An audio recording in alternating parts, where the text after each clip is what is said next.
Nintendo presents, again, The Lion King!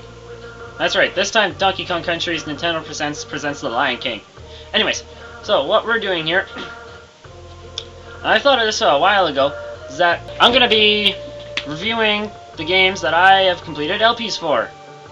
And that means I'm going to be reviewing Donkey Kong Country and The Lion King right here. I'm reviewing them together because they're pretty much the same thing, going to get the same review almost. So, let's start the reviewing.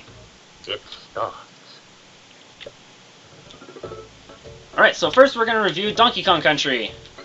Now here's how my reviews are going to work. There are going to be 5 different points, each worth 5 points for a total of 25 point-based system. Now the different categories will be graphics. Yes, I know, I say it too, graphics are absolutely pointless in a game. But, you know, they are there, they are part of a game, so they do have to be included. And the most important one for me then would be music, and then the others would be gameplay, which would include overall fun and controls of the game. Storyline, that's what it was. Storyline, and the overall length and replayability of the game. Basically meaning how much are you going to be able to play a game for, how much is it going to give you. So, let's just see the... Anyways, just hanging from a vine here. Yeah, so the Super Nintendo game, for those of you who don't know it, released in I don't care when, 19-somethings, and taking a direct quote from Screw Attack's Top 20 SNES games here, is saying that this game gave people a boner with its visuals. So, yeah, pretty much, this game has amazing, vibrant graphics. You know, like, just look at this. My favorite part is the trees.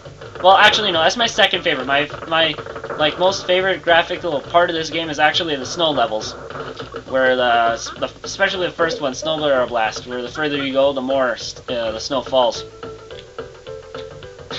Yeah, so the graphics get a 5, obviously, out of 5. Now then, we'll save music for last. Next one, gameplay and controls. Smooth. I believe they also said it was the smoothest platforming game so far, like ever. And yes, that is very true. This game is very, very well done with its controls and fun.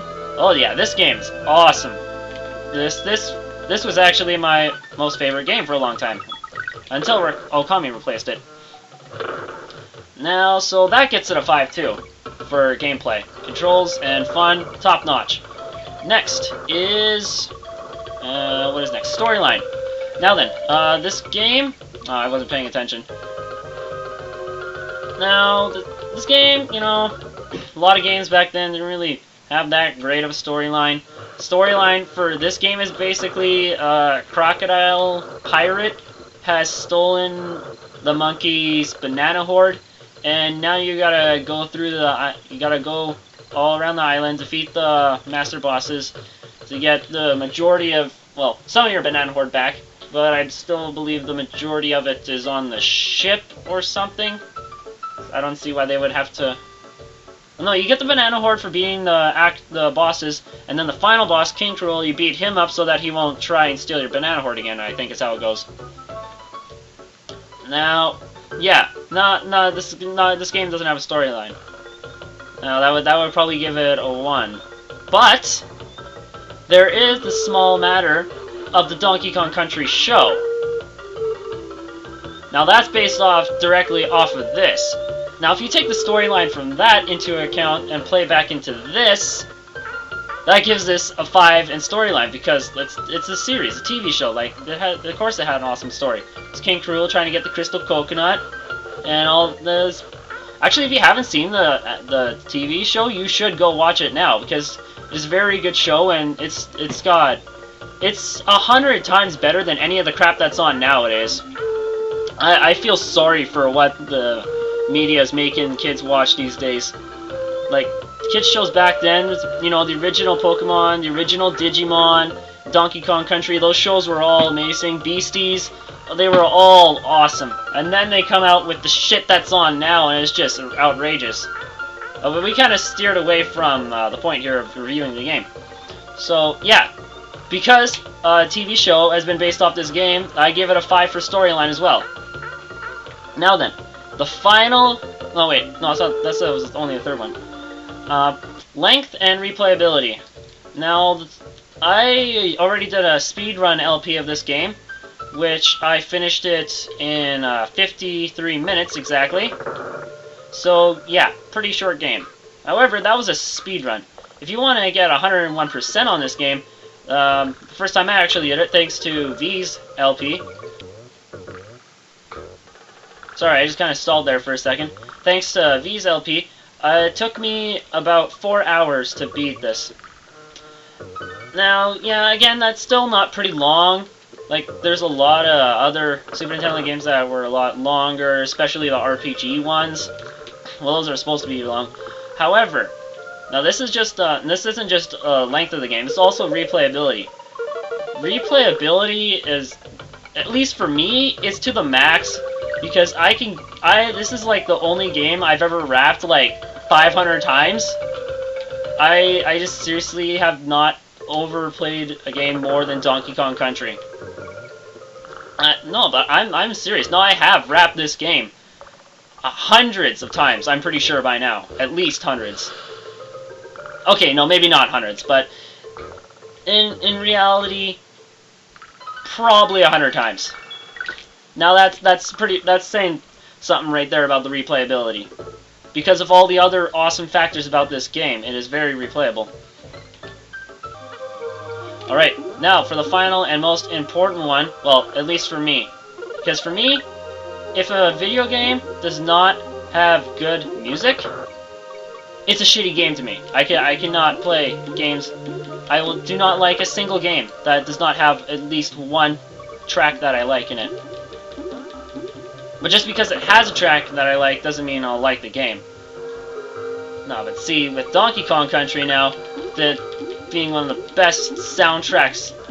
No, I'm gonna say Donkey Kong Country for me is the best soundtrack because it is or the holder of my single most favorite video game music.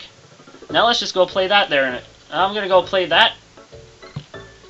I'm gonna go play the song, and then I'll talk after the song, and then we'll do the Lion King. And I'm making this a very, very bad review, but you know what? I wasn't gonna make this anything amazing or epic. This was just me doing my thoughts review kind of thing of the game. Now then, if you saw my LP, you already know, or actually if you just went onto my page, I have it printed on my page. Gangplank Galleon. It's my favorite video game music of all time, and I'm gonna go play that here.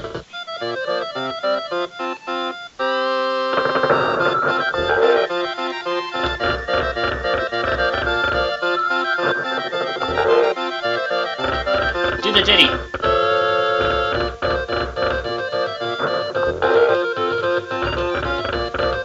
Do the ditty.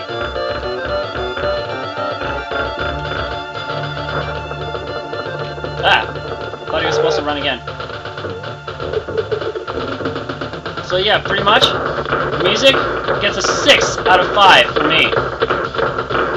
Not just because it's like the most badass track ever. Not badass soundtrack. Total.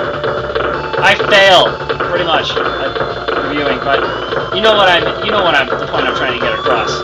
And with this being my favorite video game music of all time, of course I have to give it a 6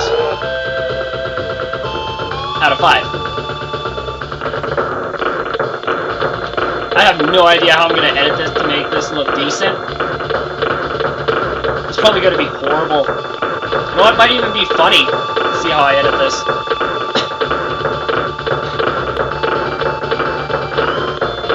Pretty much, Donkey Kong Country for the Super Nintendo receives a 26 out of 25 for me. That's just how awesome of a game it is. Oops, I was speeding up there for a second. Yeah, so pretty much, if you don't have this game or have not even played it, then you obviously don't know what a good game is. Or just don't care what a good game is. See, I own it, and that makes me feel special. But one thing that's interesting though, I don't know if I'm actually more proud to own the Lion King on the Super Nintendo than Donkey Kong Country. But there's no way in hell I'd trade them. I mean, you know, trade Donkey Kong for the Lion King. Even though I'm about to review it next. So, yeah. And the boss, I did this already. As in my LP. But it was horrible because of I didn't know how to do the sound. I didn't know how to do anything back then, but now I do. You're ugly. Next game.